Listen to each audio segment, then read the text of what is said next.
Muchas gracias, Cristina. Muchas gracias, Mónica. Gracias, Andrea, por organizarlo todo.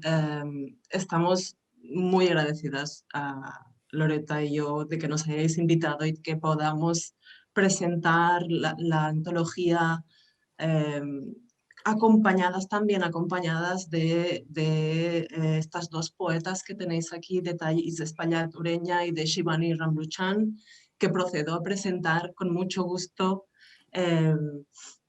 Primero de todo tenemos a Thaís Espaillat Ureña, nacida en Santo Domingo en 1994, que es poeta, editore y artista visual. Es incapaz de elegir mal las mandarinas en el supermercado. Ha publicado algunos libros y fanzines, entre ellos Pudo haberse evitado, publicado por Eloísa Cartonera en 2017 y por Ediciones Cielo Naranja en 2018.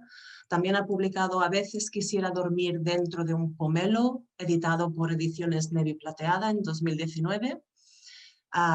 Tienes quien te cuide la mula, editado por Ediciones Liliputienses el año pasado, en 2020.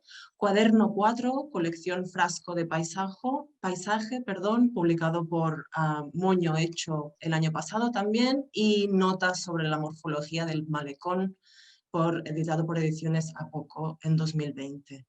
Su trabajo aparece en revistas y antologías de Latinoamérica y Europa. Luego tenemos que también nos acompaña la poeta Shivanee Ramlochan, que es una poeta y ensayista de Trinidad. Su primera colección, Everyone Knows I Am a Haunting, publicada por People Tree Press en 2017, fue finalista del People's Choice TNT Book, el Forward Prize for Best First Collection y el Bridport Prize for Poetry en 2018.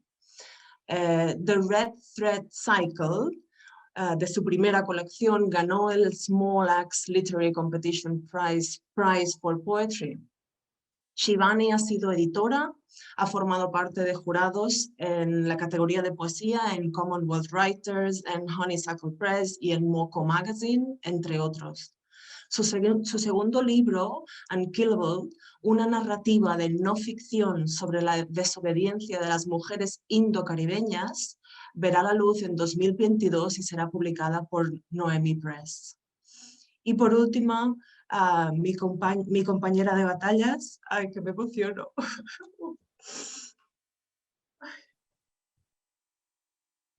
Es culpa tuya, Cristina, has hecho una presentación demasiado bonita, sí. Y yo que soy así de emocional, perdonadme. Ay.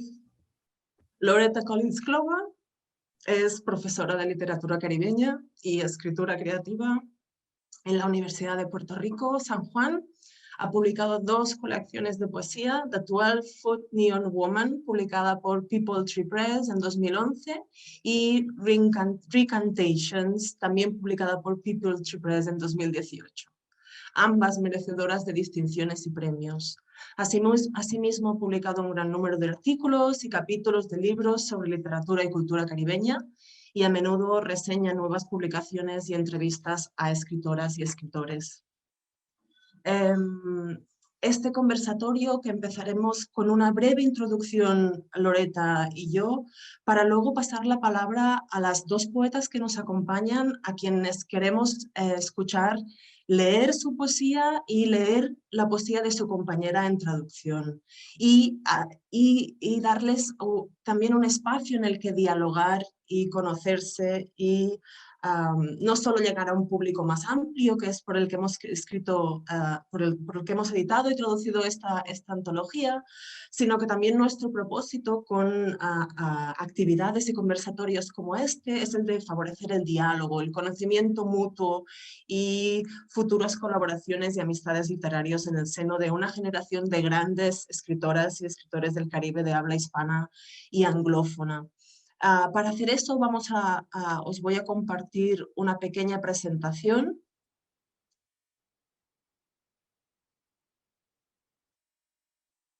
en la que solo quiero apuntar, como ya dijo Cristina, que estamos muy contentas de haber recibido una buena acogida.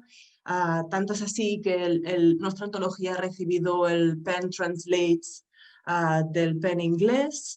Ha sido seleccionada como Summer Recommended Translation por el Poetry Book Society y recientemente, el pasado enero, ganó el premio Caribbean Readers Award en la categoría de Mejor Obra Traducida. Está publicada nuestra antología es lo último que digo antes de pasar la palabra a Loretta, por People Tree Press, que es una casa editorial independiente que está de Leeds y es probablemente la casa editorial más importante dedicada a la publicación de literatura del Caribe anglófono. Y ahora paso la palabra a Loretta. Pues voy a hacer mi parte de la presentación en inglés. And first, thank you very much to the organizers, and thank you very much to Shivanee and Thaís for being with us today. These are two of my very favorite poets to read in or outside of the anthology, and consistently over time. They're really innovative, brave, talented, imaginative writers. So I'm very honored that they came here, and I hope they maintain a literary friendship for many years after this. So my part of the presentation is to just give a general background about how the anthology is organized. And then Maria will be talking more about our work as translators and our methodology. In terms of selecting the 33 writers, this was a daunting task because there's so many excellent writers in this generation now, and the writers who came before, obviously, came before the year 2000. To select the poems for the Si Needs No Ornament, El Mar No Necesita Ornamento, obviously we wanted to do a project that was bilingual. It's the first bilingual anthology of contemporary women and non-binary writers of the English and Spanish-speaking Caribbean, and its diasporas to be published in more than 2 decades.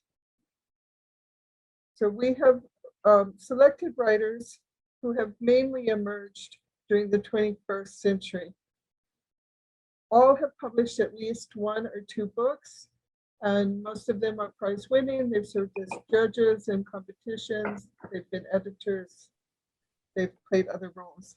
The book is organized so that we have the poem in the original language first, and on the opposing page we have our translation, so that page by page people can be looking at the original English or Spanish and the translation side by side.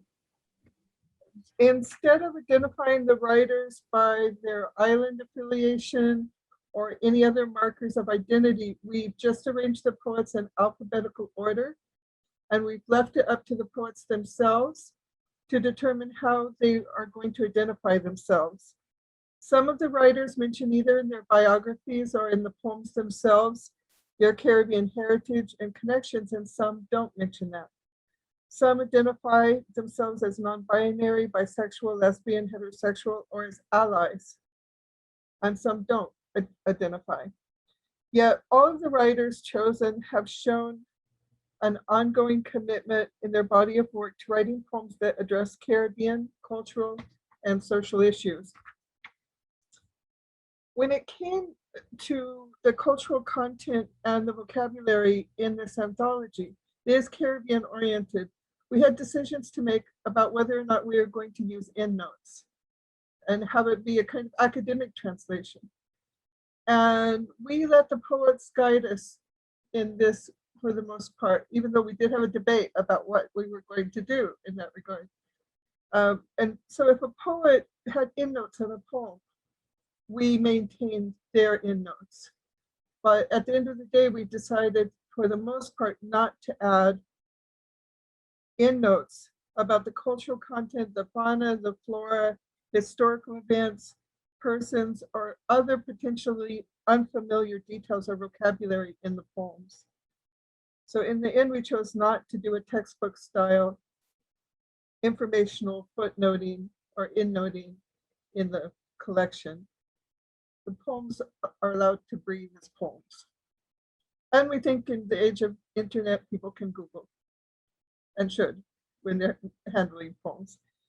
The themes that we wanted the collection to have a breadth and scope, very broad, in representing what each writer could do, and amongst the 33 writers, the kind of themes that the writers are dealing with. So we decided to include poems on an array of subjects. We did a lot of research in preparation when we were choosing the poets, and we had some help from some of our colleagues in the Hispanophone Caribbean in choosing, especially the Cuban poets, the poets of the Dominican Republic, and the Puerto Rican poets. We turned to the Puerto Rican literary community and some of our colleagues who were professors here in helping us to identify a body of poets to start with. And we read many anthologies when we were doing our research process. Right? And of course, we knew all the writers that are published by People Tree. So when we were selecting poets, we also thought about a diversity of themes that we could be presenting. And we decided to include poems on, again, an array of subjects written in a diversity of moods, tones, and poetic styles. So we have 33 poets, and more than that in terms of the styles that the poets are writing in. The anthology is 400 pages long, and that gives us space. So in that space, we included a selection of 3 to 5 poems by each poet. We didn't want to have an anthology that has one representative poem for each poet. That wouldn't give an idea of what the poet is concerned with in their styles of writing. So again, we chose 3 to 5 poems by each of the poets to translate. The poets, we have a much longer description of the thematic range of the poems in the anthology introduction. But in breve, the poetry examines from authors' various perspectives the history of the Caribbean archipelago, and also migration, both the individual migration and the migrations of families to the diaspora. Issues such as slavery, aid to refugees, late capitalism, popular culture, misogyny, racialism, class oppression, resistance, revolution, and dictatorship are explored in the more societal and political oriented poems. Some poems are carnivalesque and transgressive, delighting in sensual pleasures. Some revisit childhood. Some delve into the spirituality of island communities. Other works focus on dying. Several of the poems repurpose myth and imbue the subjects with power out of those reworked myths. Poems also focus on the body of a woman. Every aspect you can imagine is covered in this book. All of the physical and emotional aspects of what it means to be a woman and non-binary person.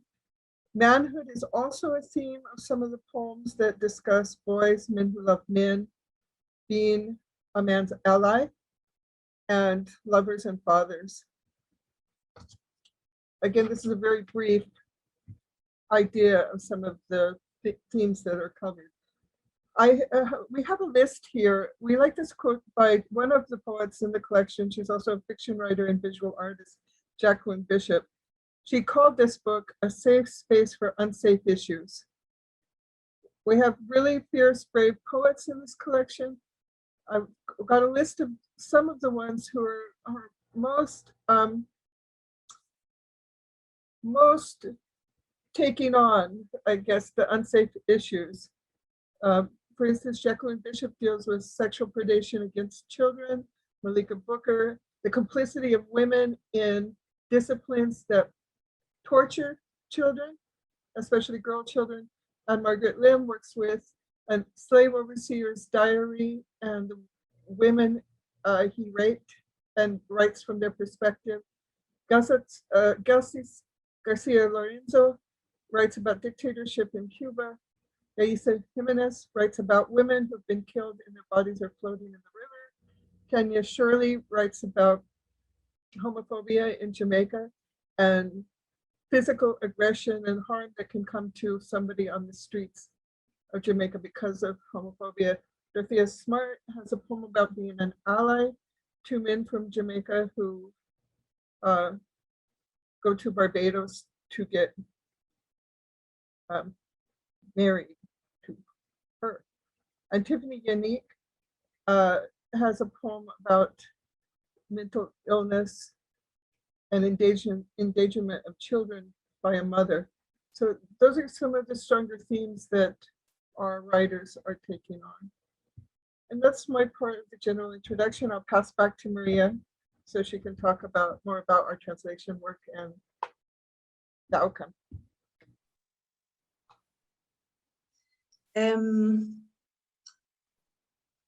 Para nosotras ha sido muy importante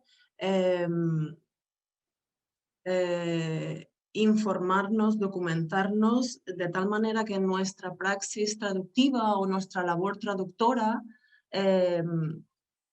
bebe de la teoría postcolonial, la teoría feminista, y es también una labor colaborativa. Es decir, se distingue por el hecho de que realizamos todas las traducciones en ambas direcciones, es decir, directa o indirecta, conjuntamente, y además tuvimos la gran suerte de hacerlo en persona. Este es un proyecto que sale de Puerto Rico y que se realizó en Puerto Rico. Además de traducir en pareja, lo cual ha enriquecido enormemente nuestras traducciones, hemos contado con la intervención en mayor o menor medida de las poetas. Es decir, durante todo el proceso de traducción pudimos contar con ellas en las diversas ocasiones en las que nos preguntábamos qué era aquello que quería decir la poeta en un determinado verso o palabra o imagen, o cuáles eran las diferentes opciones que barajábamos pero no estábamos seguras. Entonces siempre tuvimos la opción de preguntarles y al final compartimos con ellas nuestros borradores, nuestras traducciones, y esto nos fue de gran ayuda, y en realidad Thaís y Shivanee fueron las dos de gran ayuda con nuestras dudas y con nuestras propuestas, y tuvimos la suerte de contar con ellas y con la gran mayoría también. En nuestra praxis no tiene lugar ni las estrategias domesticadoras asimilativas que invisibilizan la diferencia o las estrategias exotizantes, por supuesto. En su lugar, nuestra labor traductora reconoce y valora la diferencia y busca estrategias críticas, informadas y situadas para transferirla en la lengua meta, ya sea el inglés o el español. Desde esta perspectiva, resistimos este impulso neocolonial de las prácticas normativas de traducción dominantes y rechazamos el uso de estrategias invisibilizadoras. Por tanto, nuestras traducciones se engloban dentro de una práctica postcolonial que busca tender puentes dentro de una región lingüística, geográfica y políticamente fragmentada, al promover un trabajo que está a caballo entre dos lenguas y favorecer el intercambio entre escritoras que se enfrentan a los desafíos del siglo XXI en el Caribe. Es decir, la necesidad tanto regional como diaspórica de establecer vínculos que permitan afrontar, así como escribir sobre el trauma, las injusticias pasadas y actuales en relación con el género, la sexualidad, la clase, raza, así como también sobre el cambio climático, los desastres naturales, los daños medioambientales, el desarrollo y la unidad regional. Por tanto, reconocemos la responsabilidad social y ética de nuestra labor y el potencial transformador de la labor traductora cuando ésta se lleva a cabo de forma crítica mediante estrategias de traducción postcolonial y feminista. En cuanto a las estrategias de traducción feminista, hemos delimitado la aplicabilidad de ciertas visiones de la traducción feminista en nuestro contexto y hemos reconocido que nuestra praxis ha buscado que los poemas transmitieran, en lugar de exagerar, su propia transgresión en la lengua meta. Por tanto, hemos sido experimentales en nuestra búsqueda de formas poéticas en la lengua meta que se aproximaran a los aspectos transgresores de los originales. Además, todo ello lo hemos hecho de manera colaborativa, como ya he apuntado, negociando nuestras soluciones con las autoras, lo cual ha sido una estrategia feminista muy enriquecedora, como veremos más adelante. En cuanto a la lengua, para cualquier escritora o escritor contemporáneo, el plurilingüismo de la región supone un extraordinario potencial creativo y a la vez puede ser un impedimento para que las obras de escritoras y escritores de las islas vecinas y la zona continental puedan ser plenamente conocidas. Conocedoras del complejo contexto lingüístico de la región, no solo celebramos y apreciamos la diversidad lingüística existente, sino que además esperamos que esta antología bilingüe favorezca la promoción del multilingüismo. En el caso del Caribe anglófono, su particular contexto lingüístico no solo se caracteriza por dos lenguas diferenciadas, es decir, inglés y las distintas lenguas criollas de cada isla, sino que, de hecho, la situación se asemeja más a la de un continuo lingüístico en el que es posible que existan solapamientos entre los códigos. Como consecuencia de estos solapamientos parciales entre códigos lingüísticos, los textos literarios que reflejan la realidad lingüística de la región, que son la gran mayoría, pueden resultar ambiguos para las lectoras y lectores que son conocedores de la lengua criolla, pero esta ambigüedad puede permanecer oculta y pasar completamente desapercibida para quienes dominan solo el inglés. En el caso del Caribe de habla hispana, aunque no existen lenguas criollas con base léxica española, sí existen variedades que carecen de la reestructuración gramatical radical existente en los criollos, pero puede mostrar reducciones fonológicas y morfológicas y préstamos léxicos de distintas lenguas africanas. A lo largo del proceso comprobamos que cuando se trataba de traducir el criollo, no existía una única estrategia que pudiéramos emplear para los distintos poemas. De hecho, vimos que las estrategias necesarias para lograr traducciones comprometidas debían ser seleccionadas, inventadas e improvisadas según cada situación. Con independencia de la estrategia empleada, esta tendría como objetivo primordial evitar caer en la estandardización y, en definitiva, invisibilizar o borrar una característica primordial del texto, ya que en última instancia las traducciones que no atienden a la diversidad, como reconoce Spivak, contribuyen a perpetuar la perspectiva occidental y se suman al constructo neocolonialista del no occidente. Por tanto, y termino con esto, para que nuestras traducciones lleven a cabo su potencial, es indispensable el conocimiento de la diversidad lingüística de la región. Y en particular, y en el caso de traducciones de poemas que tienen el inglés como lengua de partida, constatamos la necesidad de conocer los diferentes criollos de base léxica, ya que hemos podido comprobar que tradicionalmente las distintas lenguas criollas, aspecto, como hemos dicho, distintivo a la par que enriquecedor de dicha literatura, por lo general o han pasado inadvertidas o se les ha prestado o no se les ha prestado atención alguna o la atención que merecían. Después de esta breve introducción a la antología y a nuestra práctica, a nuestra praxis traductiva, a nuestra labor traductiva, nos gustaría invitar a las poetas a leer su poesía, primero en versión original y luego en la versión traducida. Y nos gustaría empezar con Thaís Espaillat Ureña, que va a leer Invadirnos sería perder el tiempo. Thaís, voy a dejar de compartir para que nos veamos mejor. Si quieres introducir el poema primero y luego leerlo, por favor. Bueno, hola, gracias por la invitación y por estar aquí. Ese poema en verdad salió como un vómito en un momento que yo estaba viendo disparate en internet y leí era un artículo de un pana que había como planteado la idea de que quizá la razón por la que no me encontraba extraterrestre es porque estamos como muy cerrado a la idea de de querer ver, se me olvidó la palabra, de querer verlo como humano, o sea, compararlo como humano. Entonces, que puede ser que simplemente no se vean como algo que uno pueda reconocer y que quizás sí hayamos visto extraterrestres, pero nos hayamos negado a pensar que sean así. Y nada, bueno, por eso fue que lo escribí. Pero no, entonces déjame leerlo. Invadirnos sería perder el tiempo. No creo que los extraterrestres se parezcan a mis vecinos o a los tuyos, que tengan cabeza gigante, piel morada, ojos en la nuca. Seguro se parecen más a las medusas invisibles, al polvo que flota en la luz, a las manchas de aceite, y no nos hablan porque somos aburridos.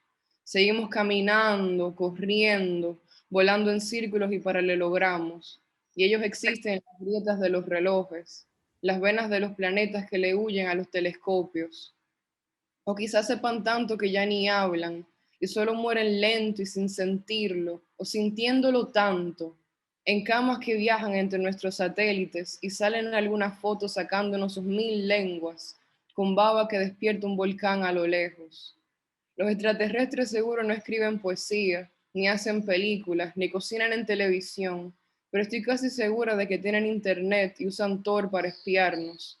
Ahí es cuando se dan cuenta de que no valemos la pena y nos dejan con nuestras drogas y nuestro porno y se alejan con sus tentáculos o sus cosas sin nombre todavía, temblando, de lo estúpidos que hemos sido siempre, mientras apagan la regleta y de este lado todo se vuelve color morgue, fosa común, suela de bota. Los niños miran al cielo y se dan cuenta de que ya no hay más deseos. Los astronautas se quitan sus cascos en protesta. No llegaron a la NASA mordiendo la capa de ozono para ser mineros. La gente común en los supermercados y las oficinas rodando y tecleando, con latas de garbanzo y plantas de plástico como último paisaje. Gritan uno encima de otro, piden ayuda. Ayuda, por favor, botella de vino rota, jefe, renuncio, mamá, te odio.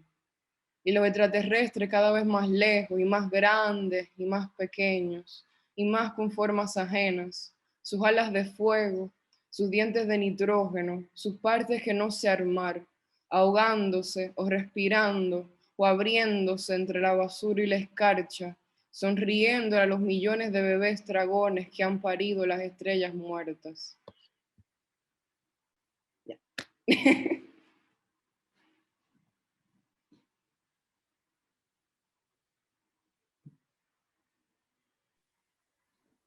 And now we'd like to invite Shivanee to read the English version of Invadirnos sería perder el tiempo. Invading us would be a waste of time.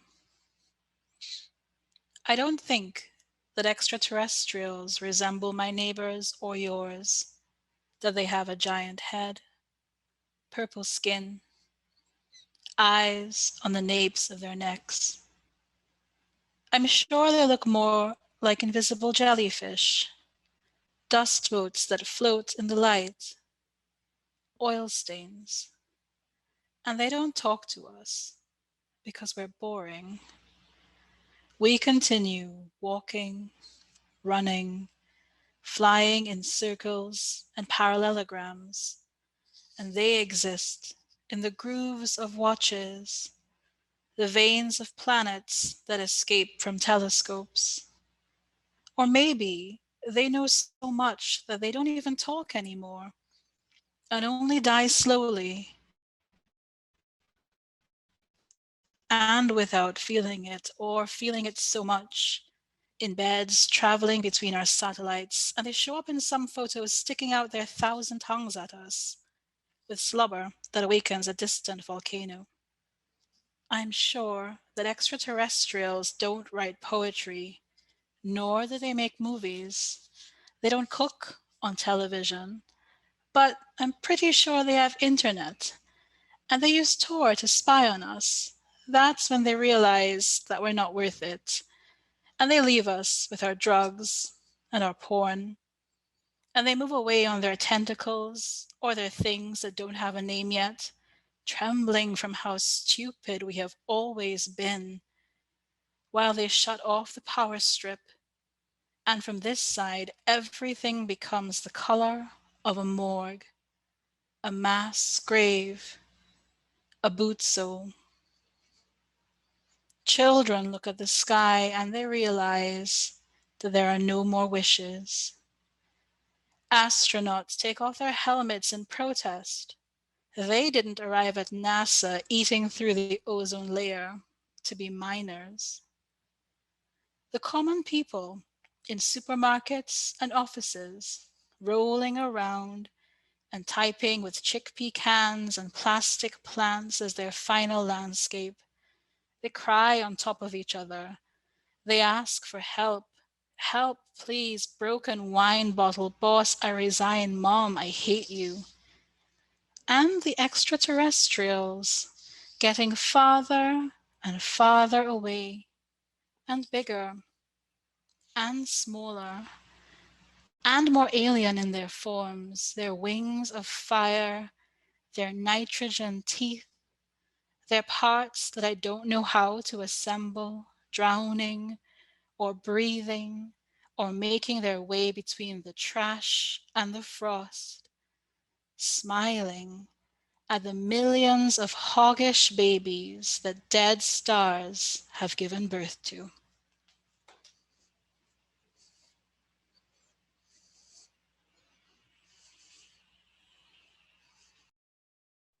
Thank you.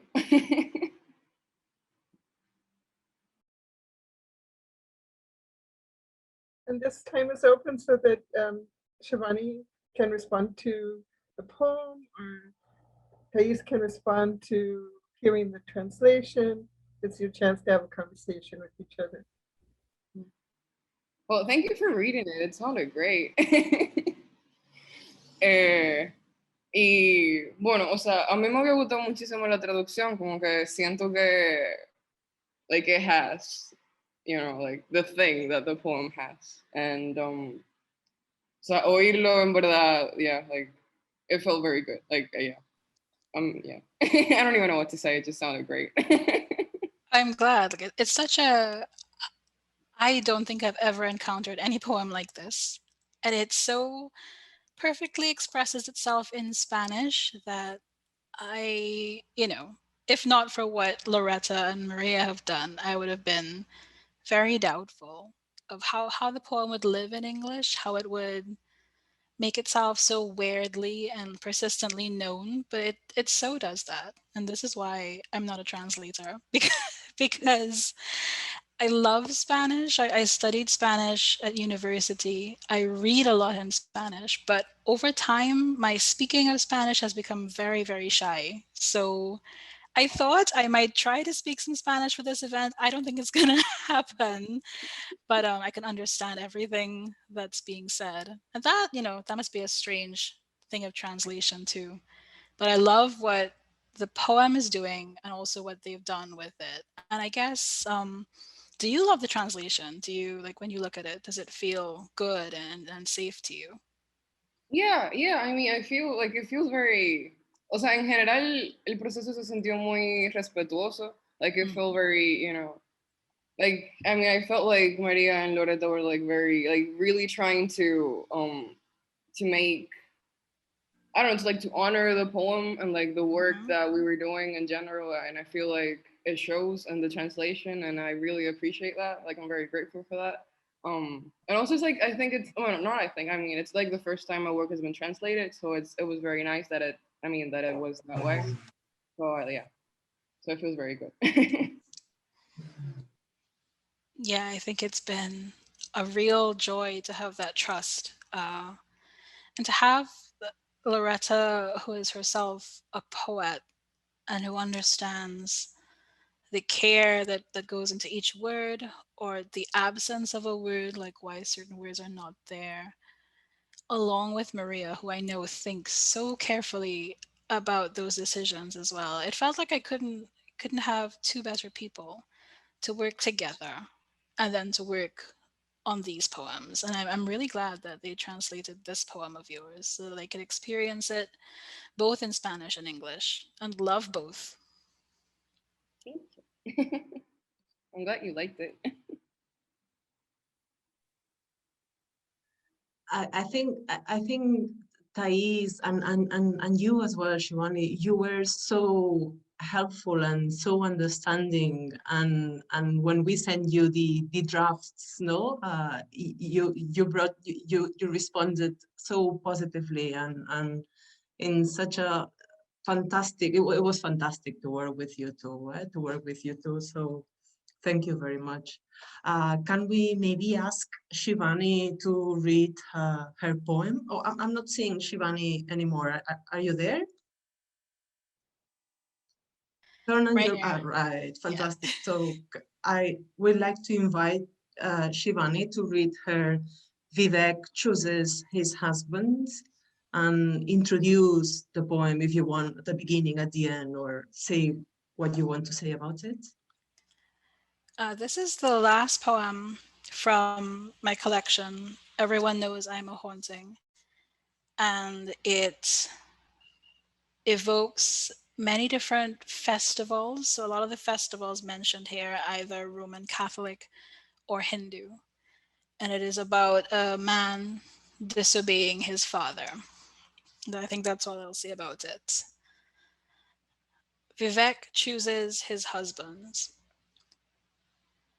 Your father said not to take faggots to your bed, so you called them festivals. Corpus Christi gave his body up between bites of bread, leavened a Sunday on your tongue so hot that you chased the burn with olive oil, sprung from some garden where other men have fallen to their knees.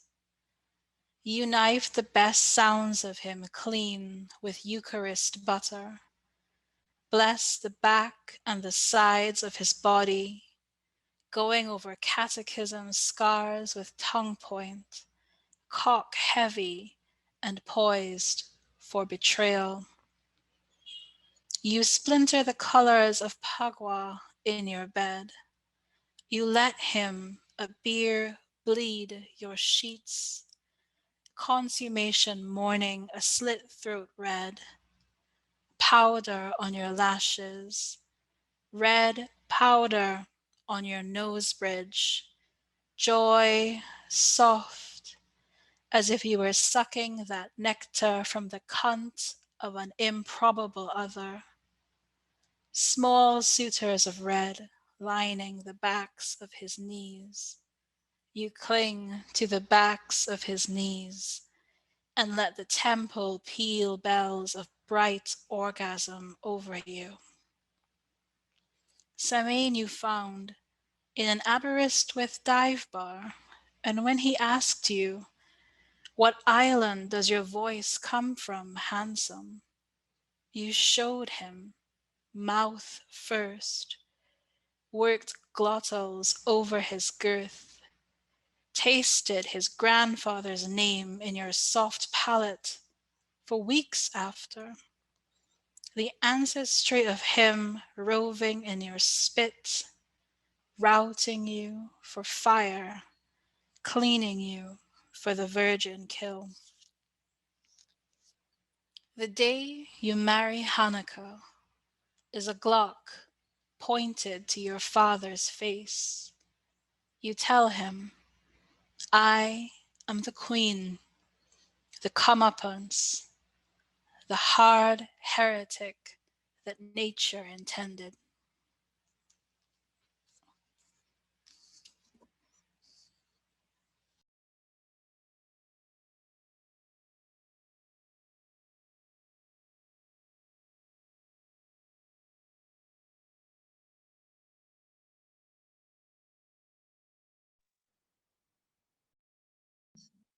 Thank you very much, Shivanee. Thaís, tenemos muchas ganas de escuchar la versión en español. Bueno. Shivanee, sorry if I like mispronounce some of the names in there. Just saying that in advance. Okay. Vive que escoge sus maridos. Tu padre dijo que no trajeras maricones a tu cama, así que le llamaste festivales. Corpus Christi se rindió al cuerpo de él entre mordiscos de pan. Hizo fermentar un domingo en tu lengua tan caliente que consagraste la quemadura con aceite de oliva, germinada en algún huerto donde otros hombres han caído de rodillas. A cuchillo sacaste los mejores sonidos de él, limpiándolos, con mantequilla eucaristía, bendijiste el detrás y los lados de su cuerpo, repasando sus cicatrices de catecismo a punta de lengua, la pinga pesada y lista para la traición. Desparramaste astillas de colores de Pacua en tu cama, dejaste que manchara tus sábanas con la sangre de Abir. La mañana de consumación, un rojo garganta degollada, polvo en tus pestañas, polvo rojo en el puente de tu nariz, alegría suave como si estuvieras chupando el néctar del coño de una improbable otra. Pequeños pretendientes de rojo, forrados detrás de sus rodillas. Te agarras detrás de sus rodillas y dejas que el templo repique campanas de orgasmo brillante encima de ti. Encontraste a Samhain en un bar de mala muerte en Aberystwyth, y cuando te preguntó, ¿de qué isla es tu voz, guapo? Le enseñaste la boca primero, ejercitaste las glotales sobre su amplitud, saboreaste el nombre de su abuelo en el velo de tu paladar semanas después, su ascendencia errante en tu saliva, dirigiéndote hacia el fuego, limpiándote para la caza virginal. El día que te cases con Hanukkah será una gloca apuntando a la cara de tu padre. Le dirás a él, yo soy la reina, lo merecido, el terco hereje que la naturaleza engendró.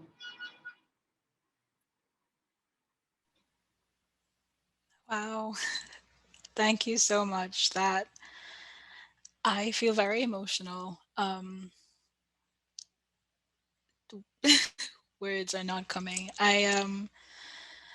It makes me think of all of the books I used to read when I was a teenager in Spanish, and think that maybe in a romantic way, that no language could be more beautiful than that. I've always felt that. And that, that relationship I have to Spanish literature, and to reading Spanish texts has become more nuanced, I think, over time. But I would never have imagined what it would be like to hear things I'd written in a language that has meant so much to me for so long, and to hear it read so beautifully. It feels like a religious experience, and I'm not even religious. So thank you for that. Yeah, well, thank you for the poem. I mean, I like that it felt like a religious experience, considering it's like a form of blasphemy, and I like that about it. Like, I feel it's very powerful. Like, I also like at the end, the verse that says like a Glock pointing at the father's face, because it sounds like a clock pointing at your father's face, and I feel like it's very appropriate considering the theme of the poem. And I like that. I'm really amazed and honored, like not amazed that it works, but just overwhelmed that something that I knew was going to be so controversial in English is equally controversial in Spanish and still feels dangerous and transgressive, because that's what I hoped that poem would do. And the work that poem does, it transcends English, which is, I feel, sometimes very limited in what it can accomplish. Yeah. Yeah, I mean, like, I've tried to, like, porque yo estudié inglés desde chiquita, o sea, como que he tenido una relación un poco cercana con el inglés desde hace mucho. Pero it just doesn't, like, I feel like English just doesn't convey feeling, like, appropriately for me. I mean, I know it does, but I mean, like, for me, like, the way that I feel, it just doesn't, like, yeah, like, I mean, it might be just, like, a romantic idea of, like, it being my mother tongue or whatever, but I feel like it has like some, like a texture that captures feeling in a way that feels more appropriate to me, at least. I totally agree, even if I'm betraying English by saying it. And Eva Alcantara is saying in the comments that Spanish is a very intense and dramatic language. And I've always felt that. I would go through long periods of just thinking all my thoughts in Spanish when I was younger. And this entire event makes me wish I had not become so shy with speaking it, because it is a language of, I think, great intensity and dreaming. I find that I dream a lot in Spanish as well. And like some things I couldn't permit myself to say in my poems came to me in Spanish first, which I've always found interesting, and then became English.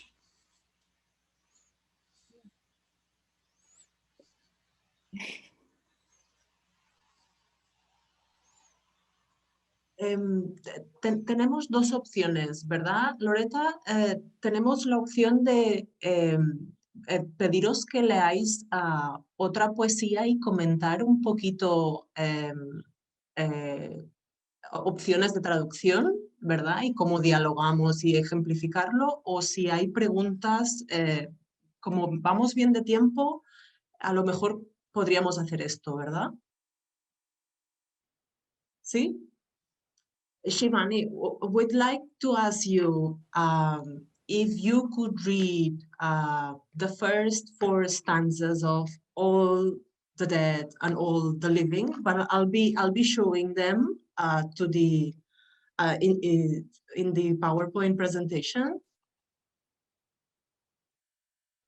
And we could say that we didn't know if we would have time to get to this portion of this session, but when we were working together on translating the poems, sometimes we found solutions for the references that are particular to islands, like the Trini words in Shivanee's poems, for instance, that we would just code switch, and we would keep words like Duin or Sukuyan or Bajan or something like that in the language, the original language, and code switch. Or like when Donna Azawirsoli uses the word nuff from Jamaica, nuff. Well, you can't really, well, you could, but we didn't. We kept it in the original and just code switched. So that's sometimes the solution that we would take. But we wanted to choose one of Shivanee's poems that we are doing a pretty good Girl Scouts try at the translation. And we decided at one point to put that poem aside and work on others, even though in retrospect it doesn't look too bad. But we thought it would be good to show you some of our attempts that didn't quite make it. And especially in terms of translating from Caribbean languages and always wanting to get that, the Creole references or the island particular references right, and not culturally translate the poem. Just, like a Trini poem doesn't suddenly become San Juan, Puerto Rico, right? So this is a poem about Carnival, about J'ouvert, and it's a jump up poem. We gave it our best try, but we wanted to show you a few failures. So so we thought that would be fun for you to see that,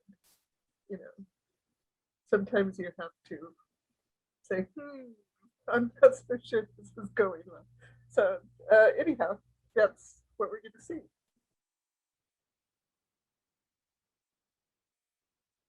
I don't know if you want to say something about J'ouvert or the carnival itself before you start the poem, or just read.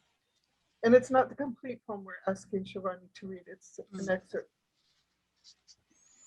So this is, like Loretta said, a poem about J'ouvert, which is a important part of Trinidad Carnival. And it is, I think, the only poem in this book that's written in almost exclusively in Trinidadian Creole. And maybe it's valuable to the audience to know that for a long time, I didn't give myself permission to write in the Creole of my own island because of things I had been taught about proper English and the Queen's English, and how the respectability of a poem played into that. And it's been some work to try to unlearn that bad thinking and bad teaching. And so this is a poem I struggled a lot with, but I'm very, very glad that it's in here because it feels extremely honest about what I wanted to say about our carnival and the way I needed to say it. Shivanee, before you begin, Maria, is this the slide we should have up? Will the audience be able to see? Thank you. Okay, so the first 4 stanzas.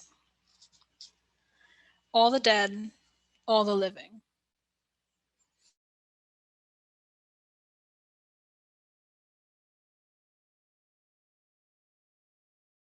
Dead 80-year-old granny who had tongue like scorpion pepper, 2 foot like twin fishtail in Cora River, a smile like a butter knife cutting through hot solder. Play your living mother, who made of more parts glitter than flour, who teach you softness have more than enough space to leave a cutlass waiting, glistening between fat folds, ready to chop you from a bed of ample waist. Play all the dead and all the living in you, in your short pants, in your badge-on drawers, in your ragged fishnets and curry gold batty riders, in your half top, in your no top, breasts swinging under electric tape nipples, panty forgotten in a culvert, overflowing with holy water and hell liquor, your own perspiration sliding between bodies at play, like the wetness from your body is purgatory unction.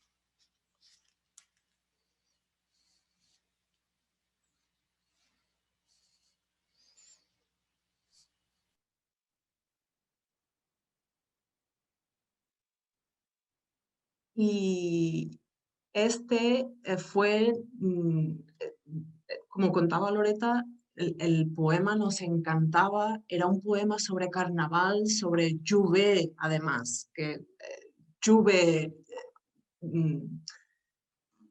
los 3 años que yo viví en Trinidad nunca me perdí ADHUC-UB. ADHUC-UB es muy especial, es la primera noche de carnaval, es cuando se siente el espíritu de carnaval, ¿verdad? Y con Loretta decidimos que este era un poema que queríamos en la antología. Y entonces lo tenemos traducido en gran parte, pero vimos que no estábamos haciendo, que había tal dificultad en el poema que a lo mejor no tenía espacio en una antología sin un aparato crítico o un seguido de notas que lo acompañaran. Y vimos que desde el respeto al carnaval y desde el respeto al criol, a lo mejor decidimos, ¿verdad, Loretta?, no incluirlo, aunque, como decíamos, lo intentamos, ¿eh? Y este es nuestro intento a la tercera, la cuarta estrofa, si no me equivoco, ¿no? And I could say also, in my case, I could live at the Pan Yards before Carnival in Trinidad, and I spent 2 years living in London, and I interviewed everybody related to Carnival. I sewed costumes with the mass band people. I drank Mauby with the sound system guys. I played tenor pan in the steel pan band. I visited all the steel pan bands. It's not that Maria and I don't know the language in this poem. It wasn't like we're challenged in terms of the Creole or the Trini language in the poem. As Maria said, this poem is Trini to the bone. And we wanted to not lose that Trininess. And it wasn't, I mean, for one thing, we'll see when we get to one line that, I think the stanza where we actually stopped, where you get Bragadang and baddie Oh. writers and Duddy Angel, and you just get all these B's and D's sounds. So the sounds of the poem make you want to jump up at Carnival itself. It's got that rhythm, but it's more even the voice, because you heard when Shivanee was reading, even something that looks like standard English on the page, like cutting through, you're not going to pronounce the H, and they're just, you know, it's Trini even when it looks like standard on the page. And it's the voice that we didn't want to lose as we brought it to Spanish. And, you know, we tried to maintain some of the words like we see here, bagarang badting, sukuyan, duin, by code switching, but we're still losing the Trini voice. The rhythm, the sound system of the poem, the vocabulary of the poem, even gender issues with the poem, because one problem when you go from English to Spanish that we haven't talked about enough, and we've encountered this with the work of Thaís too, is that of course adjectives and nouns have to be gendered, or I don't know what we do about that. We try to do things about that when in Spanish, but even dealing with the gender issues of nouns and adjectives in this poem presented issues that we thought would do damage or harm to the poem at the end of the day. So we chose something else. It's not that it couldn't be translated, it just wouldn't have that Trini voice there, which is so important to this poem. It's not just the Creole vocabulary, it's the voice. Es una estrategia realmente postcolonial la de decidir no incluir este poema que nos gustaba tantísimo, ¿verdad? Y retomando el tema de género,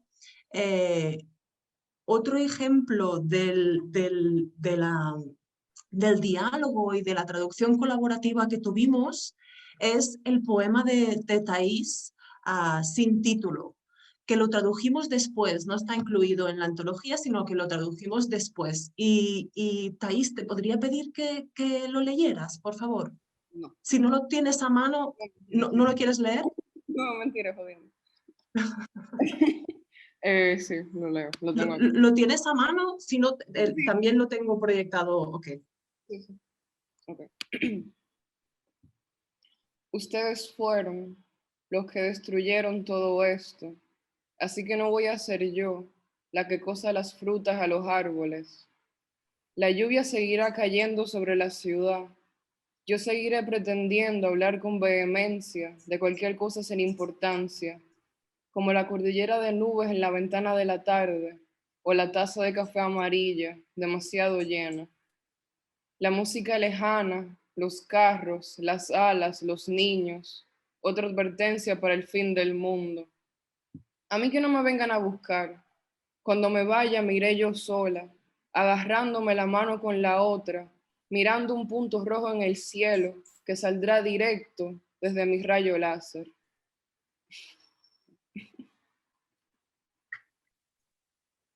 Muchas gracias.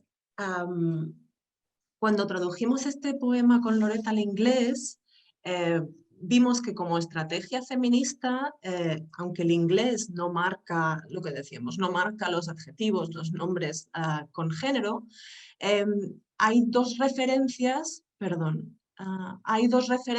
primero en la primera estrofa de la, no voy a ser yo la que cosa las frutas, y luego me iré yo sola.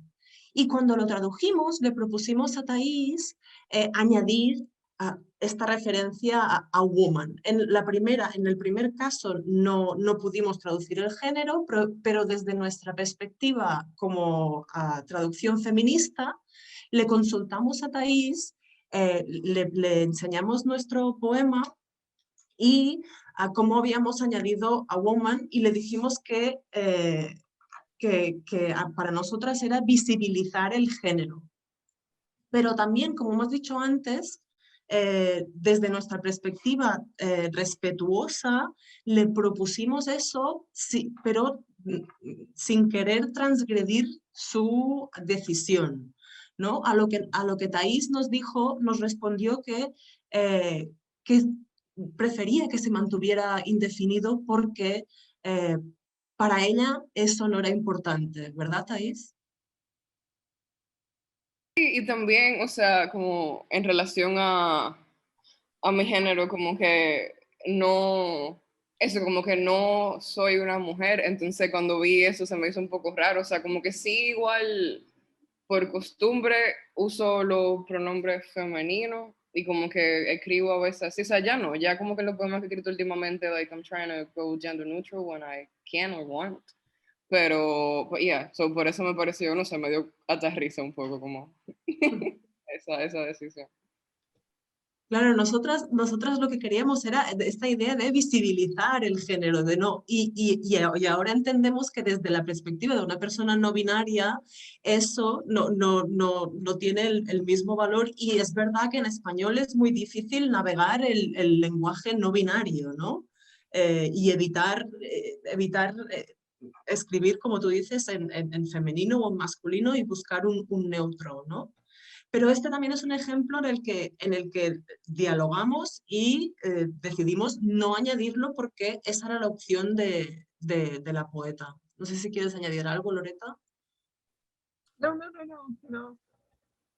I was also thinking of what some of the options are in Spanish for gender neutral language, and it means using the @ sign, like in, email address or using an X, and we can do that. But I think sometimes in poetry, that's another kind of symbol that you're bringing in that already has connotations attached to it, and there's always decisions to make about in a poem what's going to work, versus a newspaper. Even a piece of fiction or prose.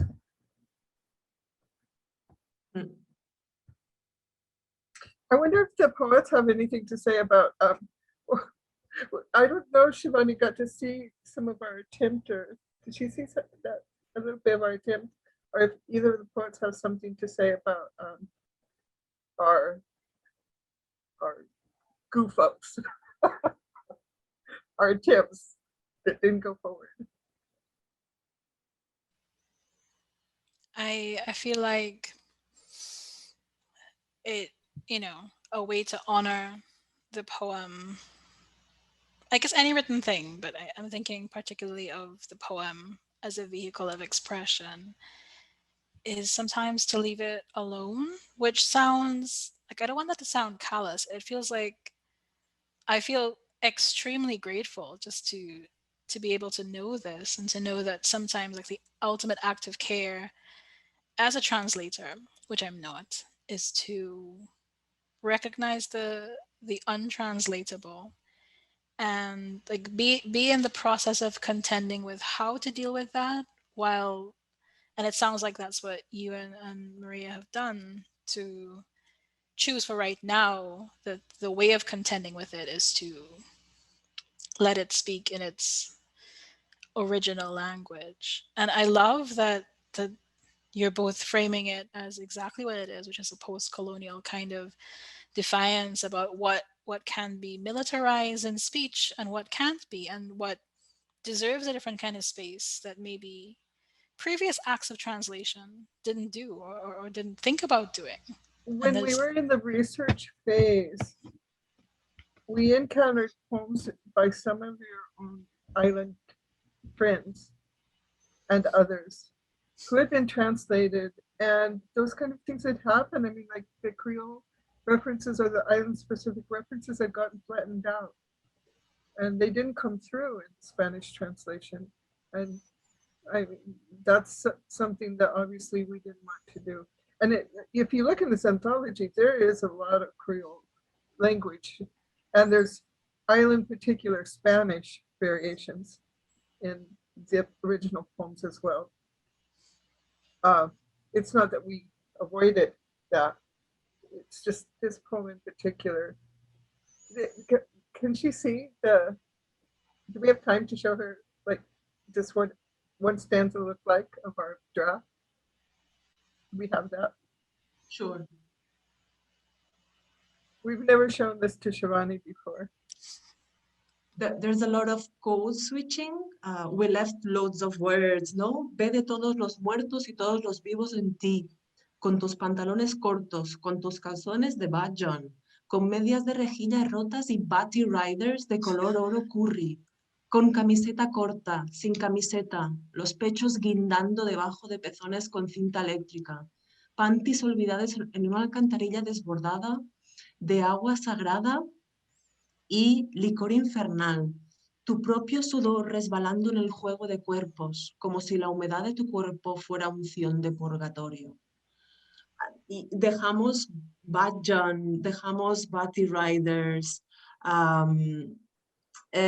vimos también desde el punto de vista de género, All the Dead and All the Living. Dead and Living no están marcados de género y aquí ya estamos poniendo muertos y vivos, ¿no? Es como también Play Yourself.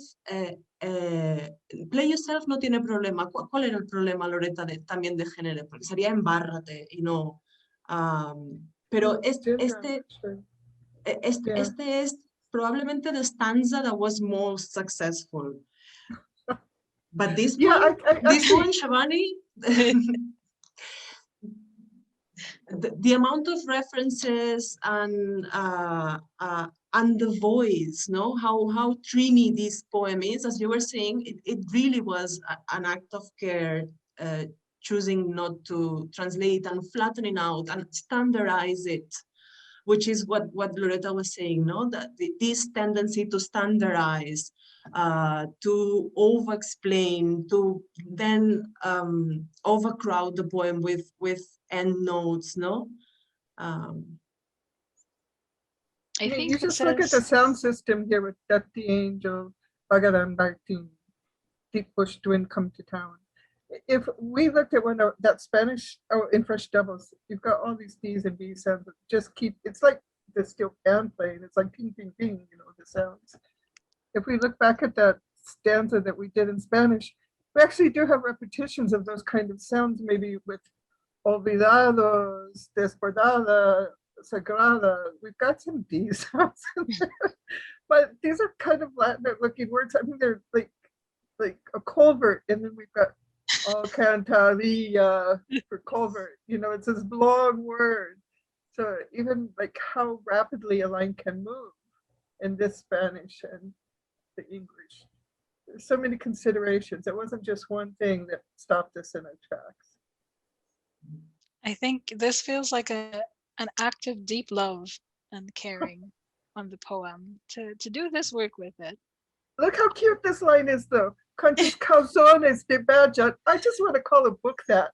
Tus calzones de badger. I think it's a hilarious title for a book. I mean, somehow calzones are funnier in Spanish. Mm-hmm. On a badger. So we give you that title, Shivanee. You can keep that title. And we I love it. Expect a book about carnival that's called Tu Calzones de Badger. I think this entire sharing is a complete gift, because what it gives to me is the sense that I really accomplished what I needed to do, which was to use English that I had been taught could not be used in a poem or made palatable or respectful, and do exactly what I had to do with it, to the point where it was the full expression of itself. That's a very humbling. I mean, the poem is already so important to me, and now it's even more so because of this. Well, I'm glad our attempted failure Yeah. did that for you. All right.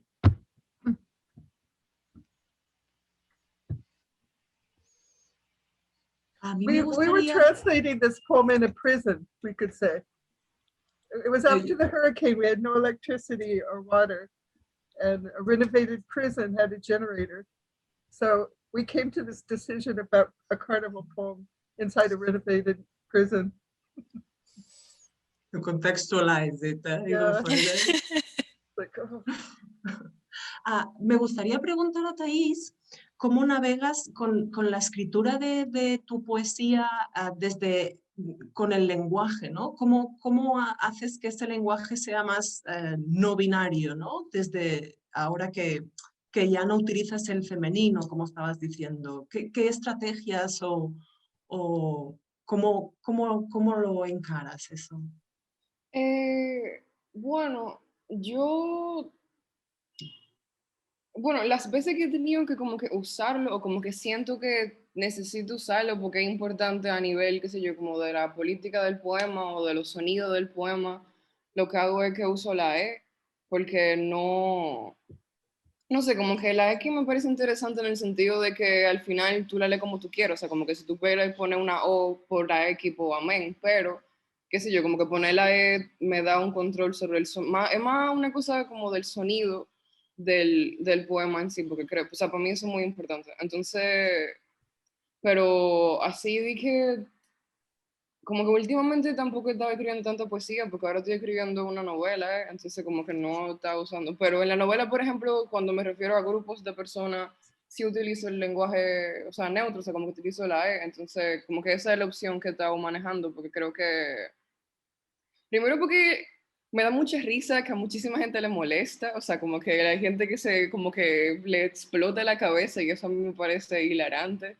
Entonces, I like it mostly because of that, because personalmente el sonido no me gusta tanto, o sea, no siento que sea como que mi opción favorita, en verdad, por eso igual cuando hablo de mí suelo seguir usando la A, porque sonoramente me parece más placentera, quizás porque estoy más acostumbrada a eso, pero igual, o sea, es más just because it annoys people, like I love annoying people, and so I like using the E for that.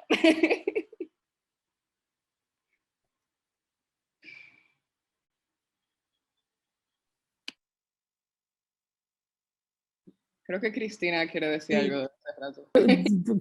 Tantas cosas, quiero decir.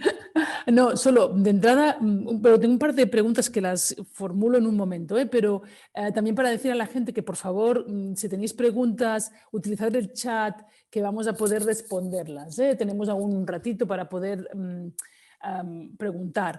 Y de entrada yo quería decir que me ha parecido maravilloso la generosidad con la que habéis, Loretta y María, presentado el trabajo de traducción con esa honestidad, ¿no? Con la honestidad de decir dónde estaban las dificultades, dónde estaba la presentación de los goofholes que decías tú, Loretta, ¿no? De las cosas donde no hemos sabido. Y me parece muy interesante ese respeto tan absoluto a aquello que no puede ser entendido y ya está. O sea, yo no tengo por qué entender todo lo que leo, ¿no? Entonces esa urgencia del lector por entender todo nos lleva a veces a que la traducción no sea una traducción, sino que sea una interpretación que facilite lo legible, ¿no? La legibilidad. Y hay muchas cosas en el mundo que tienen que mantenerse ilegibles para mí, porque yo leo desde donde leo, entonces es normal que para mí haya cosas que sean ilegibles, ¿no? Y entonces me parece muy difícil el trabajo de traducción que habéis hecho de respetar esa ilegibilidad. Es decir, que haya cosas que no puedan ser legibles para todos los lectores porque es así. Porque es así. Y ya me buscaré yo la vida, decía Shivanee, there's internet, right? So if you're curious, just check it out, ¿no? Pero no esperes que la traducción te dé las claves interpretativas. Entonces, me parece que habéis hecho un trabajo ahí que es una línea tan fina y tan difícil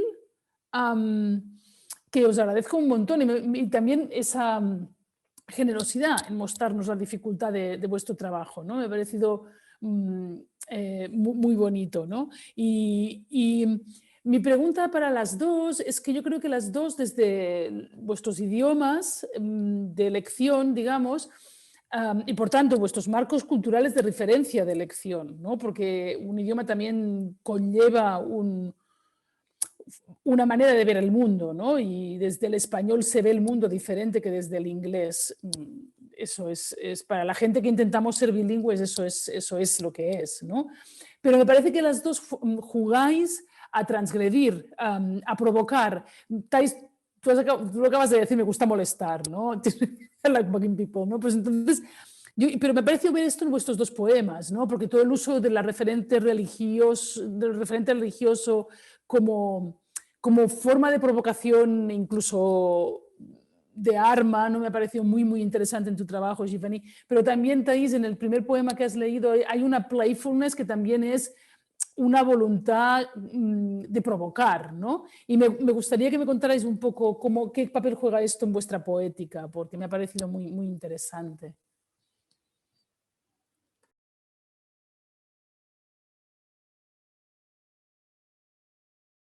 Okay, I'll go first entonces.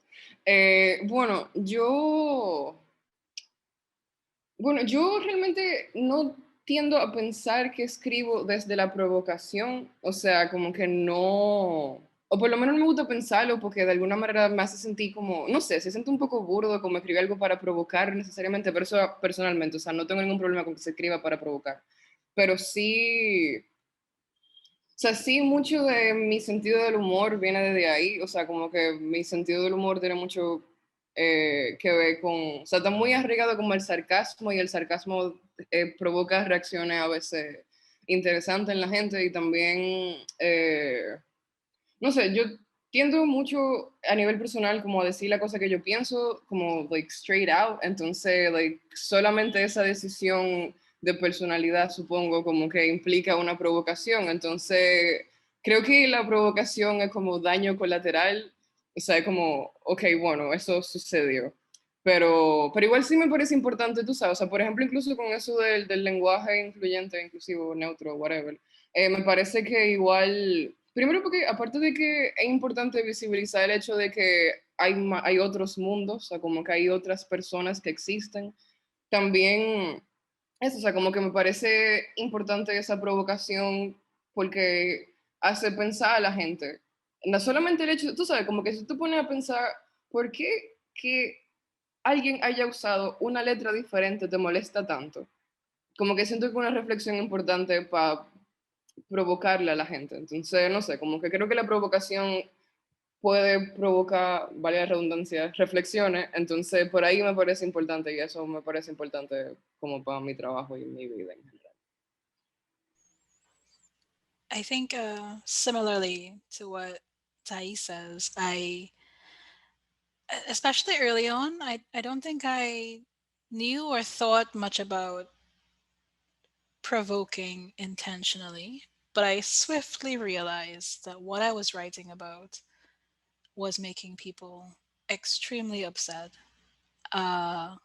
because I was saying things that shouldn't be said in Trinidad, that someone who looked like me or was educated like me or is in this house of gender should be saying or thinking. And that, I have to admit, did make me want to provoke people more, but not at the expense of the poem. I try very hard to let the poem say whatever it is it needs to say. I write a lot about sexual violence and surviving sexual trauma. And there have been times when I've thought that what's in there is too dangerous and too transgressive, but it almost feels like it's not up to me in that way. If that's what the poem needs to communicate, then I would be a bad agent to get in the way of that. I do enjoy pissing off bigots. I do take some delight in that. But again, I try not to let it interfere too much with what the poem needs to do. But if the poem needs to do that, then that's just too bad for everyone else. And like Thaís says, and I guess I haven't considered properly until now the ways that writing non-binary truths are so different in English and Spanish, how there's almost more room to conceal certain things in English that you can't do in Spanish because of how gendered every article is. And so people have enough problems seeing the word they in English. And I think of that multiplied on a scale of everything being identifiable through gender and fighting that through the poems. And I'm always trying to confront what English is trying to hide. So I'm going to think a lot more about that as well. How are the gaps in English letting me not fully articulate what I need to say, and how can I confront that more in my own practice? That's a really interesting outcome of this discussion, to look at identifying those words in English that still could be exploded and explored. And yeah, really interesting idea. I think both Maria and I too have an arch side to us, a sardonic side, a sharp side. We're really good collaborators and we're generous with each other, but we also have I don't know, in our selection process, I don't think we were trying to choose poems that provoke for our anthology, but we certainly weren't avoiding them. And they're some of the strongest, most powerful writing in the collection. We wanted a diversity of styles and attitudes and a range and all that, but I admit that in my own creative writing, I also am sometimes sardonic. I have a sense of humor. Those kind of poems attract me. So I think even in our selection process, it's not every poem in the collection. Like both of you said, a poem will tell you what it wants to be. And not every poem is going to be sardonic and arch and provocative. But those that are, this anthology provides space for them for sure, with open arms. I think we're going to give the voice now to Eva. Eva Alcántara has her hand up there. I think she wants to ask a question, so you put your mic on, Eva. Yes, voy a hablar en español. Yo creo que la pregunta tiene mucho que ver con eso realmente.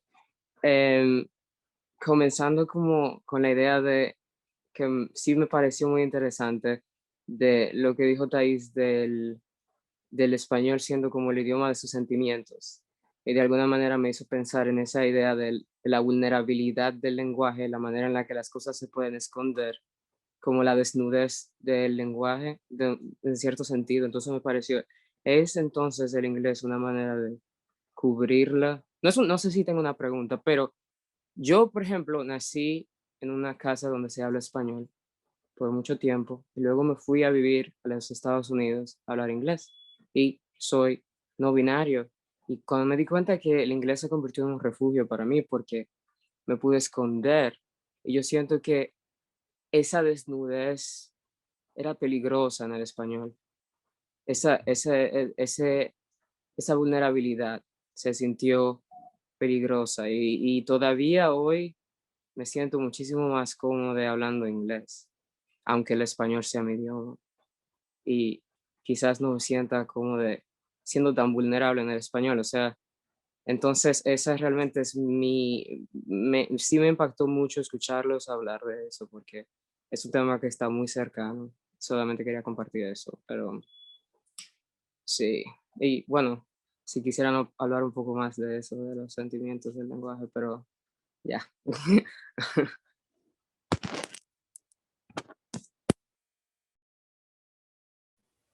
Muchas gracias, Eva. Creo que es una reflexión súper interesante. No sé, Shivanee o Thaís, si la tengo por ahí, si queréis añadir algo, si queréis comentar algo a Eva.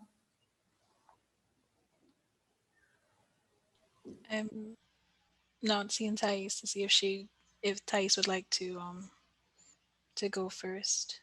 Es que Bueno, mi computadora se reinició sola, entonces no oí como casi nada. So I don't know what they're talking about. Oh no. So it was thank you so much for that, Eva. That was beautiful and vulnerable. And I have used English to do a lot of hiding personally. I think because I was told early on in my life that I was good at it, good at using English to express myself. And I should apply that knowledge to, doing creative writing and entering writing for competitions and, weaponizing my English to be of good use in the eyes of others, right? Usually authority figures. And when I came into an understanding of myself as a queer person, as somebody on the margins of what's considered normal or orthodox or safe in Trinidad, I realized, oh, I can actually use this English to make a nice, comfortable, separate existence for myself, like a private world that no one really needs to see and no one wants to see, and that I don't want some people to see because I'm afraid of what they would do to me. And so when it came to writing the poems in the book, I wanted desperately not to have to hide from English in that way. I mean, there are things that those poems say that I've never been able to commit vocally to anyone. Not that all the poems are about me, but they're all about things that are close to me, you know, under the skin. And I used to think if you can't say it anywhere else, you need to be able to say it in the poem. And saying it in English proved to be excruciating sometimes. But then I had to, because if not, the poem would let me know that it was a shitty poem. You know, that it wasn't doing what it needed to do. And maybe that is why, or part of the reason why Spanish and French, which I studied for a long time, became so irresistible to me, because I felt so close to, in the case of Spanish, this raw and powerful emotion. So it wasn't that, I mean, I want to be honest and say that maybe I was still hiding in Spanish, but it felt like a more powerful place to be. And this is why, you know, when Thaís read my poem, I felt close to weeping, because it is this language of a very secret self within all the secrets that we keep and hide, where I know that I felt safe when I didn't feel safe in English. And so, you know, what the answer is to all of that, I don't know. I've tried to give myself patience and tenderness about this whole feeling unwelcome in your own language, in any language. And it's a process. And the poems do help as much as they confront. Like a poem that might have hurt me to write 5 years ago is now a great source of comfort, and thinking, if you could have done it in that language that you so feared, you can keep doing it in other ways, and maybe one day more out loud.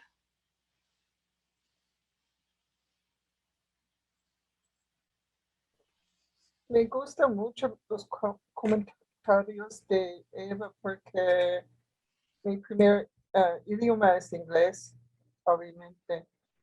Y mi poesía es en una mezcla de inglés y español, mi propia poesía, que publico con People Tree. Es en inglés principalmente, pero con palabras en español. Pero enseño a estudiantes aquí en Puerto Rico en inglés de redacción creativa. Y después de 24 años, había muchos estudiantes que me dijo que en español, clases de español, ellos están estudiando siglo de oro todavía. Y eso es una cosa, el siglo de oro, ¿verdad? No la redacción contemporánea. Pero siente más libre en inglés para expresarse que español. Y no sé si es porque puede esconderse en inglés o no hay la presión de redactar a nivel de siglo de oro en este estilo. No sé. Pero many students have told me that it's kind of liberating. We're in a colonized island. I mean, Puerto Rico is still colonized by the United States and treated third class, and there's no representation in Congress, right? So it's a very controversial thing. A lot of people are bilingual, but the language issue is part of our statehood, our independence, our Commonwealth status question that's unresolved. So for someone to write creatively in English, they may be taking a political position that's not popular in a colonized island. But the students tell me sometimes that writing in English or code switching, they feel less pressure. And I'm very much every week in a community of queer writers and queer voice actors. I'm in another project. So tengo un proyecto en Finlandia con un otro grupo de creativos. And so every week and then the project is about queer subjectivity. So the people I work with every day in Puerto Rico on this project also prefer to do voice acting in English than Spanish. I'm not sure why that is. to talk about themes queer, ¿verdad? I'll get that in Spanglish. You know, to talk about these issues, they prefer to do the voice acting. They can voice act in Spanish or English for our project. But my best group, they choose to do the English roles for us. And we have to find other voice actors who do the Spanish roles. Me parece muy interesante que diga eso, la idea de Shivanee de un idioma como una casa, porque pienso mucho en mi propia historia, en cómo cuando eres queer, tus amigos y las personas que conoces se convierten en tu familia. A veces tu familia con la que naciste no es tu familia. Y a veces pasa mucho eso. Puede pasar con el lenguaje también. Entonces, el inglés se convirtió en esa familia que muchas personas queer eligieron, la chosen family, que es lo que usamos en el inglés, esa familia que elegimos. Y quizás la familia a la que realmente pertenecemos, quizás no nos dio la bienvenida, no nos hizo sentir parte de ella. Entonces, sí me hace pensar mucho en eso con mi relación con el español. Muchas gracias. ¿De dónde eres, Eva? ¿De dónde eres? Soy de República Dominicana, pero... mi vecina. No, vivo en Estados Unidos. Tengo mucho tiempo. Sí, pero sí. En los Estados Unidos, ¿dónde vives? Where do you live in the U.S.? Well, no, I used to live in New York. I'm coming back. I'm spending a couple months in Pennsylvania in a place called Allentown. Near it's like really deep East Pennsylvania. It's like there's trees and stuff. Thank you very much. Thank you for the candor also, ¿no? Y por compartir con nosotros algo tan difícil de compartir, ¿no? Y creo que también con la lectura de los poemas se ha creado también esta casa, ¿no? Donde estamos, well, we feel safe, right? Safe to say, safe to explain, safe to share, ¿no? Y eso también está en los poemas en que nos habéis regalado, ¿no? Que también es lo que comenta Adam en su mensaje, ¿no? Que es como hemos expresado esta idea del lenguaje como home, ¿no? Cómo puede convertirse en home. Antes de eso había una pregunta de Liao Wei, espero estar pronunciando bien el nombre. De hecho son dos, una es para Thaís, que te pregunta sobre en qué circunstancias te inspiras para inscribir, es decir, qué es lo que te inspira para inscribir. And for Shivanee is when you have difficulty translating some part of your poem, how and what will you do, right? What are your strategies? These are the two questions, right? So.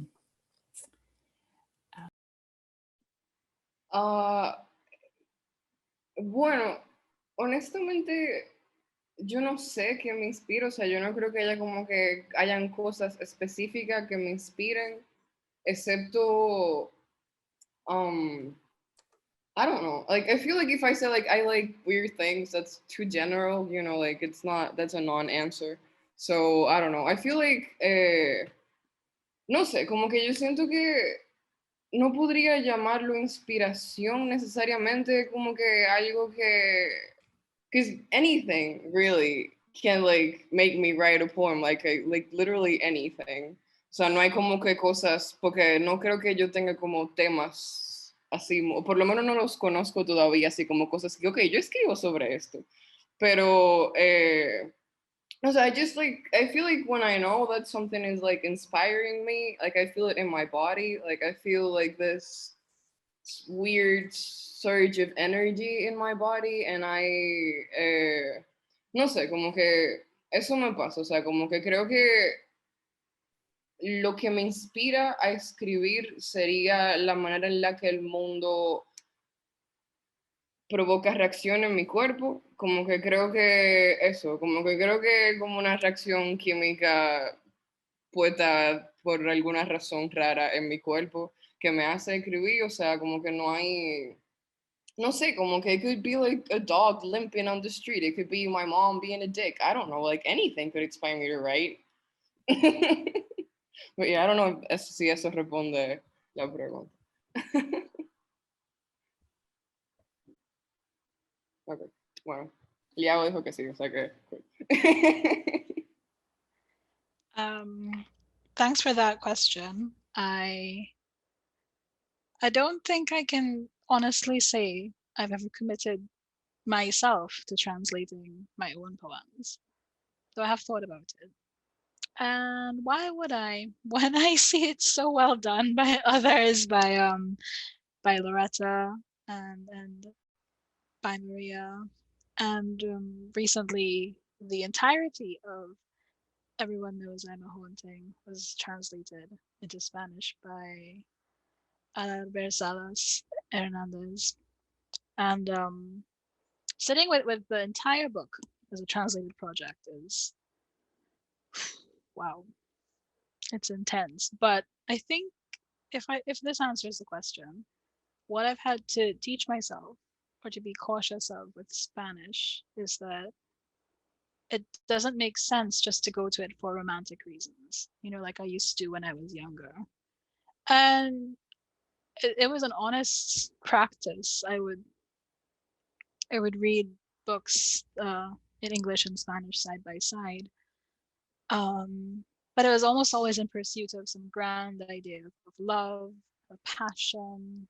And certainly the poets I was reading in Spanish were doing that on the page, but they were also doing other things I didn't pay so much attention to at the time, like talking about the everyday, or about like smelly underwear, or buying bread and cheese. And like, I try to commit myself now in acts of reading work in translation to investigating the power of the ordinary, like the things we consider to be monotonous and boring, and how that is its own poetry too, in the everyday, not just in being swept off the cliffs and like letting your hair down a tower for a prince to climb up, which has its place, but so does everything else, especially now in the age of COVID-19, in which we are, so many of us, severely physically curtailing where we can do, where we can be and what we can do, and have to look at our four walls a lot. I'm really trying to inhabit, again, particularly Spanish, because it's a language I love most, alongside English. But English and I, we're healing our relationship, is to look for and treasure and valorize the everyday. Hopefully that's helpful.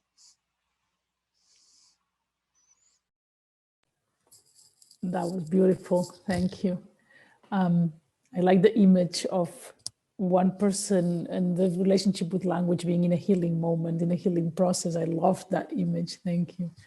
No sé si alguien más tiene alguna pregunta que queráis compartir a través del chat, o sencillamente como ha hecho Eva antes, levantando la mano y hablando. O vosotras, María, Loretta, si queréis añadir alguna pregunta más. There's one thing I'd like to share, but if we have more questions coming, please put them in the chat. This is the first translation work that I've done, working with Maria. And she's translated Caribbean writers before, but not poetry. So it was a kind of first for both of us in an extreme context of a post-hurricane Puerto Rico. And like she said, we work face to face every day. She had a lot of tools that translators use. But because I research for poems, I have a lot of strange ways to find information. And when we worked with the poets, both of those came in handy. And I think we learned from each other. I don't know if Maria wants to say something about this, but she started adopting some of my strange methodologies. And I started to learn how to use lingua and other dictionaries and resources that translators use. And of course, we have Caribbean dictionaries too that we would go to. And we did a lot of debating word by word as we went through these poems. It wasn't a fast process to translate any one poem. But by the end of the project, which is not done, in a way, because we're still translating poems together and we're still doing these kind of forums to bring our writers together. But at the end of the day, she had become a really good poet. And I think I had become a pretty good translator. It was like we had a transfusion with each other while we were working. And we did a collaborative poem for Women Speak. It's still forthcoming. They haven't published during the pandemic. But we've had, I think it's a 16-part poem, Maria, if you remember. And Shivanee was just talking about poetry as a kind of, place you go to for healing. We did go under a lot of traumatic things while we were working on this project together, and none of that ends up in the anthology. It's not something that gets visibilized. But we had our own challenges to face, and not as co-workers necessarily, but things that we both experienced during that post-hurricane time. But we found a place to write about that collaboratively, still working collaboratively in writing stanzas and parts of this long poem sequence. And that was kind of amazing because we've written an academic article about feminist translation practices for a journal in Colombia in Spanish. We've done more translation works for several journals and newspapers, framing it in English or Spanish. But that was the first time we went to the poetry side and tried to do something. And I just wondered if Maria, we've never talked about this in public before, the outcome of translators.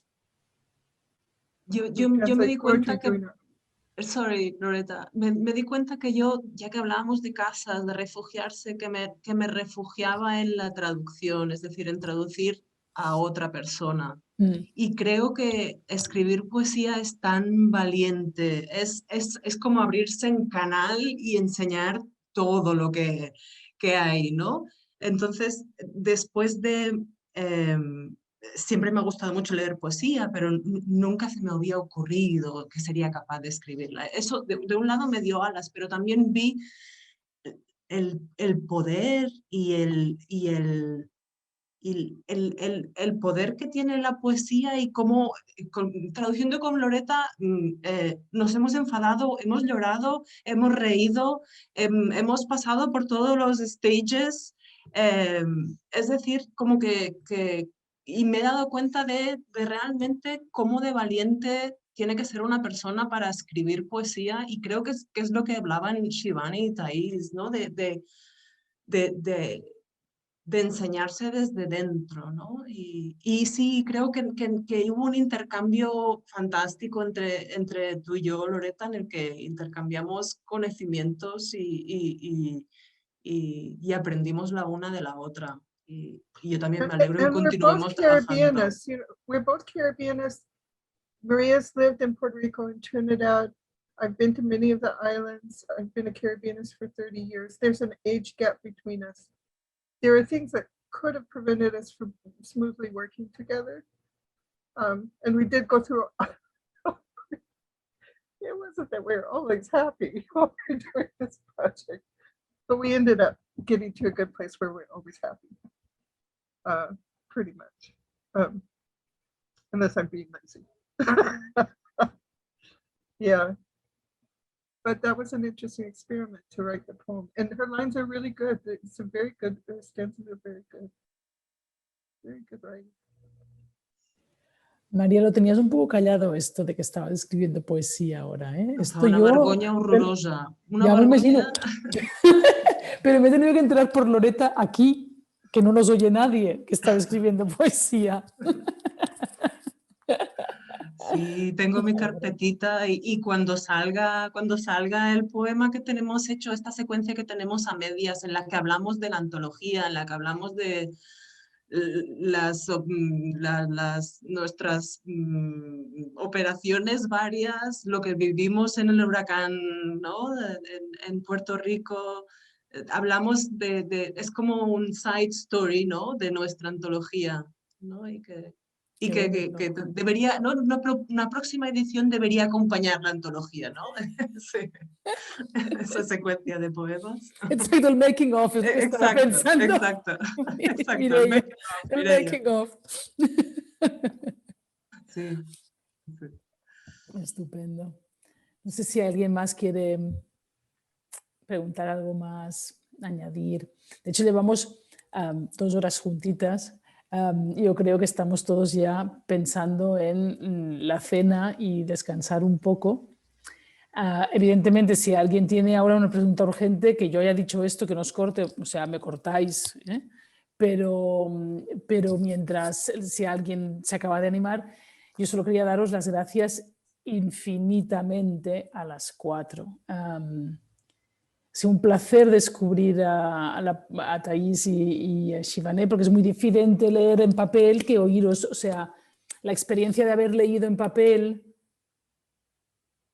me ha hecho comprender que yo leo muy mal poesía, porque luego os he oído a vosotras leerla y ¡oh, qué maravilla!